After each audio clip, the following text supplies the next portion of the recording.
So September in Maryland, Damon, I think a lot of people like to say the beginning of it is false fall, right? Like it always gets a little bit cool and then it gets real hot again before it actually turns into real fall. So do you expect it to get hot again anytime soon? I'm kind of just debating, like, Did you take notes and cheat on my forecast? I think you just No, you honestly, just I nailed it. didn't. I'm really more worried about should I put all the summer clothes away or should I leave some of them out? I think you should leave some of them out. Exactly.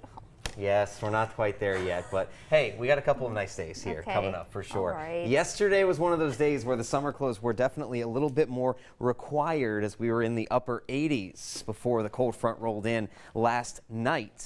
And we almost hit 90 in a few spots as well, but no doubt things have changed since last night. Check out these rainfall totals.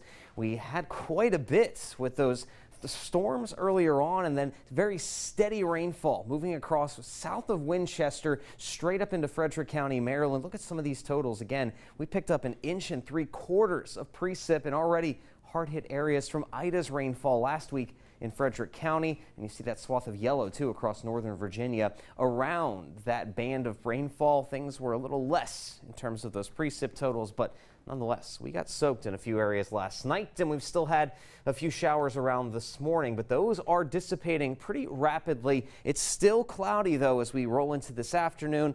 A little bit of clearing off to the west, but not a lot as this frontal boundary continues to linger right along the coastline, and it really has not budged over the last few hours. So until this front moves further east, we're going to be right on the very edge of that cloud deck with sunshine just off to the west. But eventually we will see improving conditions here later today. So occasional sprinkles and clouds still with us through much of this afternoon. Nothing significant, though, in terms of that rainfall. We will get a touch of Canadian air, a touch of fall as we go into your Friday and Saturday. Very crisp nights, cool afternoons, comfortable indeed. But like I just mentioned earlier on, we are quickly going to be returning back to the 90s as we head toward next week, at least close to that 90-degree mark. Now, again, I mentioned that front that is now just along the coastline. It's still keeping a lot of moisture nearby as that cooler air fills in from the west. So that combination is what's creating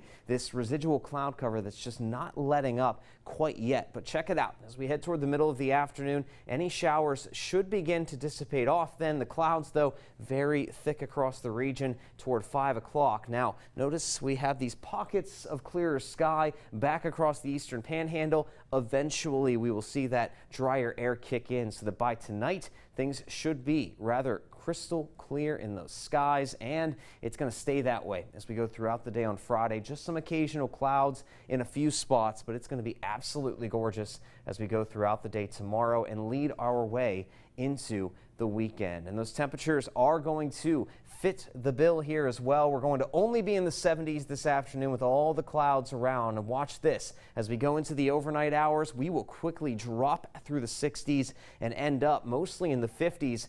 Can't even rule out a few 40s across the mountains by tomorrow morning, and then we'll see a near repeat through Friday. 70s in the afternoon, 40s and 50s overnight into Saturday, but there's that rapid warm-up where you might need the summer clothes again. We're talking upper 80s, but still very, very quiet as we go into the early parts of next week.